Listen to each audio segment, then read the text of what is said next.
Assalamualaikum warahmatullahi wabarakatuh.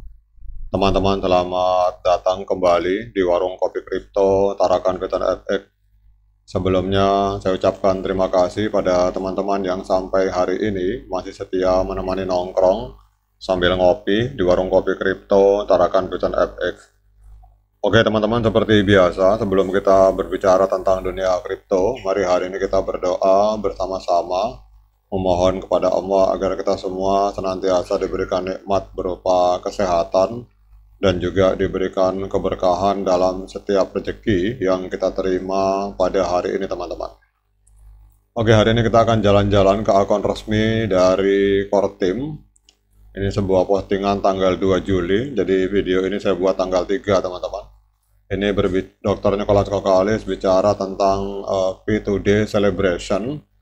Di sini Dr. Nicholas Kokalis meminta agar kita membaca pengumuman atau announcement secara langsung di mainp.com untuk melihat berbagai kemajuan progres yang dicapai oleh core team teman-teman.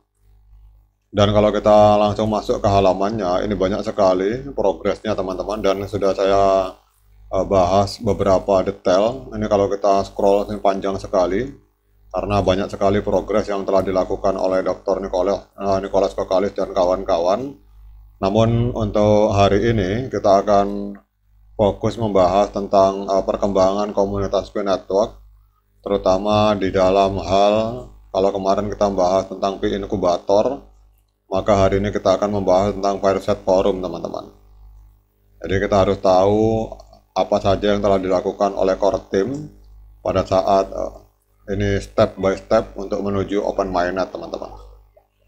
Jadi pada perayaan P2D, komunitas dari Pi Network ini core team dengan bangga mengumumkan berbagai pencapaian dan inisiatif baru yang akan membawa jaringan ini semakin dekat menuju visi jaringan terbuka yang sepenuhnya terdesentralisasi. Jadi dalam video Dr. Nicholas Kokalis itu core team mengungkapkan berbagai kemajuan yang telah dicapai, kemudian juga festival seni yang memukau, dan langkah-langkah penting yang akan diambil untuk memastikan transisi yang mulus ke jaringan terbuka, teman-teman. Kemudian kalau kita melihat dalam pengumuman ini, kita akan berbicara tentang Fireset Forum. Jadi Pi Network terus berkembang pesat dengan berbagai produk, kemudian teknologi, dan inisiatif komunitas dengan mempercepat perjalanan menuju jaringan terbuka. Melalui Fireset Forum, tempat diskusi dan kolaborasi utama bagi para pionir, berbagai pembaharuan telah diluncurkan untuk meningkatkan pengalaman pengguna, teman-teman. Kemudian kita tahu di sini bahwa ada festival seni reguler yang diadakan pada bulan Mei dan bulan Juni, teman-teman. Jadi festival seni ini menjadi sorotan tersendiri. Festival ini tidak hanya terbatas pada desain visual dan grafis, tetapi juga mencakup fotografi dan musik, teman-teman.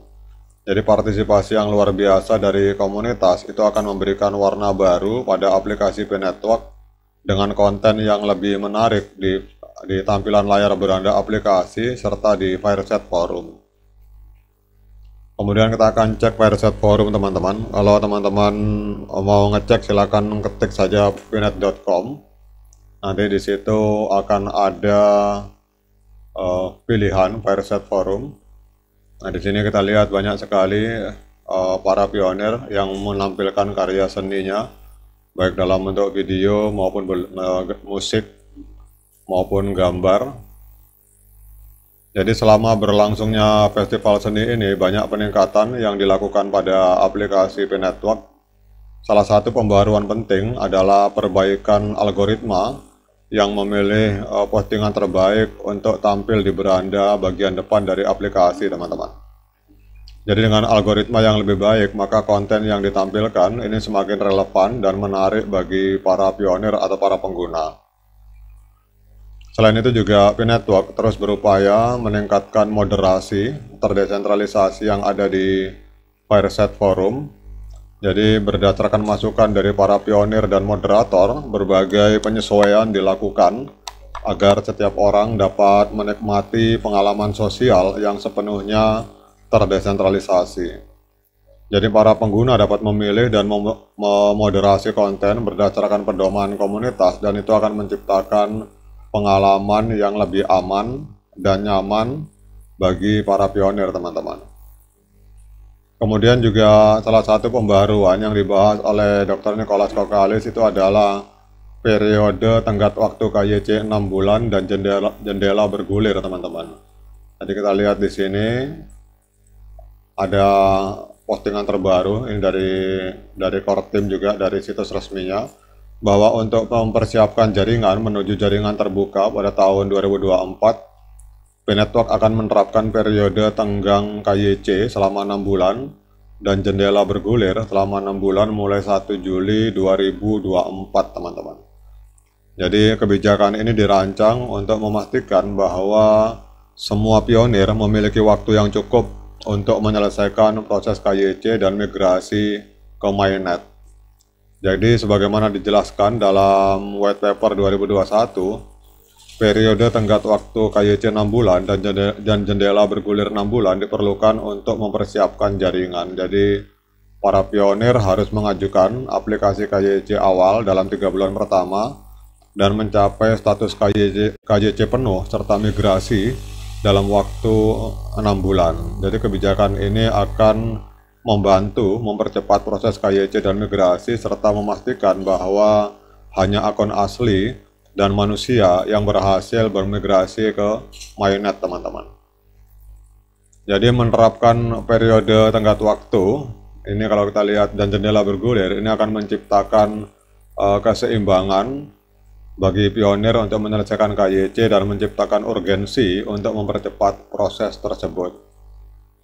Jadi kalau kita melihat di sini bahwa hal ini akan membantu mempercepat kemajuan menuju jaringan terbuka serta memastikan bahwa bonus referral dan security circle telah diverifikasi dan bermigrasi.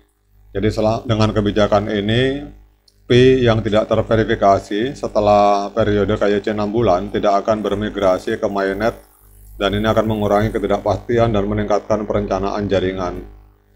P yang tidak terverifikasi akan dibebaskan untuk ditambang oleh pionir yang sudah KYC di masa depan. Wah, ini adalah sebuah hal yang luar biasa, teman-teman. Jadi kalau kita lihat di sini, teman-teman, jadi kalau misalkan ada pionir yang tidak melewati progres ini, progres bahwa harus melakukan KYC dan dalam tenggat waktu 6 bulan harus sudah selesai KYC dan migrasi.